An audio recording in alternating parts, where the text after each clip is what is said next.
And welcome back. आज के session में हम समझेंगे कि फॉस्फोडाइएस्टर बॉन्ड एग्जैक्टली बनता कैसे है। हमारा जो जेनेटिक मटेरियल है वो बेसिकली डीएनए है या तो आरएनए है। ह्यूमन बॉडी में भले डीएनए, लेकिन दूसरे कोई प्लांट्स हो सकते हैं या कोई वायरस बैक्टीरिया हो सकता है जिसके पास आरएनए भी मिलता है, लेकिन वो है at the end nucleic acid, जिसका जो बेसिक यूनिट है दैट इज बेसिकली न्यूक्लियोटाइड। तो यहाँ पे मैंने दो न्यूक्लियोटाइड्स बना रखे हैं और अब हम इनको ज्वाइन करने की कोशिश करेंगे। तो यहाँ पे जो दो न्यूक्लियोटाइड है उनके बीच में जो बॉन्ड बनता है उसको कहते हैं फॉस्फोडाइएस्टर बॉन्ड। तो सबसे पहले तो ये समझने की कोशिश करनी है कि ये बॉन्ड बना किसके बीच में। तो ना हम तो पहले क्या करेंगे, पेंटोज शुगर की कार्बन की नंबरिंग करेंगे। अब ये कार्बन की नंबरिंग मैंने अच्छे से सिखाई थी स्ट्रक्चर ऑफ न्यूक्लियोटाइड वाले मेरे वीडियो में। तो अगर आपने वो वीडियो नहीं देखा है please go back and see that video. तो मेरे ऊपर वाले जो न्यूक्लियोटाइड है उसकी कार्बन की नंबरिंग हमने कर दी। सिमिलरली हम नीचे की कार्बन की नंबरिंग भी करेंगे। तो ये दोनों हो गया। हमारे दोनों के ही C1 पे क्या अटैच्ड है, नाइट्रोजनस बेस अटैच्ड है। C5 पे क्या अटैच्ड है, फॉस्फेट ग्रुप अटैच्ड है। अब यहाँ पे जो हमने स्ट्रक्चर बनाया है उसका हमने जो पेंटोज शुगर चुना है वो बेसिकली राइबोस पेंटोज शुगर है, यानी ये आरएनए का स्ट्रक्चर है, ये डीएनए का स्ट्रक्चर नहीं है। फॉस्फोडाइएस्टर बॉन्ड तो दोनों में ही प्रेजेंट है, फिर वो डीएनए हो या आरएनए। समझ आ गई बात। दोनों को डिफ्रेंशिएट कैसे करते हैं, C2 के OH ग्रुप से। C2 पे अगर OH ग्रुप प्रेजेंट है तो वो आरएनए का बेसिक यूनिट है यानी कि मोनोमर है, और अगर OH ग्रुप एब्सेंट है यानी वो डीएनए का न्यूक्लियोटाइड है। यहाँ तक कहानी समझ आ गई।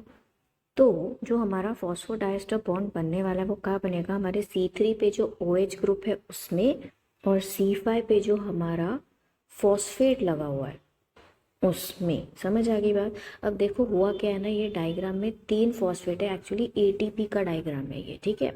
लेकिन यहाँ पे अगर हम नॉर्मल फॉस्फोडाइएस्टर बॉन्ड बनाना चाहेंगे तो सिर्फ एक ही फॉस्फेट ग्रुप यहाँ पे अटैच रहेगा अगर डीएनए आरएनए बना रहे तब। तो यहाँ जो दो फॉस्फेट है, चलो हमने एक निकाल दिया, एक सिंगल फॉस्फेट रखा, यानी हमको ये ग्रीन मार्क वाले OH और फॉस्फेट ग्रुप को जोड़ना है। अब कैसे जोड़ेंगे, मैंने बोला था पानी निकाल। बायोमोलिक्यूल्स वाले जब मैंने सेक्शन पढ़ाया था तो उसमें हमने जब भी कोई भी लिंकेज बनाई है, पेप्टाइड लिंकेज हो, कोई भी लिंकेज हो, हमने उसमें का पानी निकाला है। तो हम यहाँ से भी क्या करेंगे, पानी को निकाल के फेंकेंगे। तो C3 से हम लेंगे OH, ठीक है, और फॉस्फेट से भी लेंगे एक और H। क्यों, अब देखो फॉस्फेट का मतलब क्या है, या तो आप उसको लिखो PO4-3, या तो आप उसको लिखो H3PO4। यानी फॉस्फेट के पास भी हाइड्रोजन प्रेजेंट है, C3 के पास भी OH प्रेजेंट है, दोनों में से OH और H निकालोगे तो वाटर बन जाएगा, वाटर निकल जाएगा। समझ आई बात। और इस तरीके से हमारा बनेगा फॉस्फोडाइएस्टर बॉन्ड। क्या ये कहानी समझ आ रही है। तो अगर हम आरएनए की बात करते हैं तो हमारे पास क्या रहेगा, सिंगल स्ट्रैंड ऑफ न्यूक्लियोटाइड रहेगा।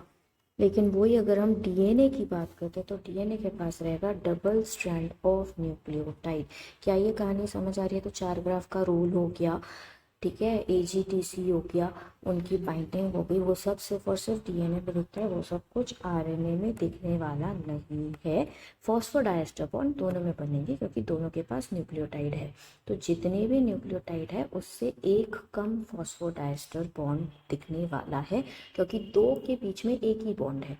सो number of phosphodiester bonds are basically number of total nucleotides -1। क्योंकि इस पे भी कभी कभी NTA क्वेश्चन पूछ लेता है, नीट में आता है। So guys with this I hope phosphodiester bond का जो पूरा कंसेप्ट है that is clear for you guys. Let's meet soon in the next session.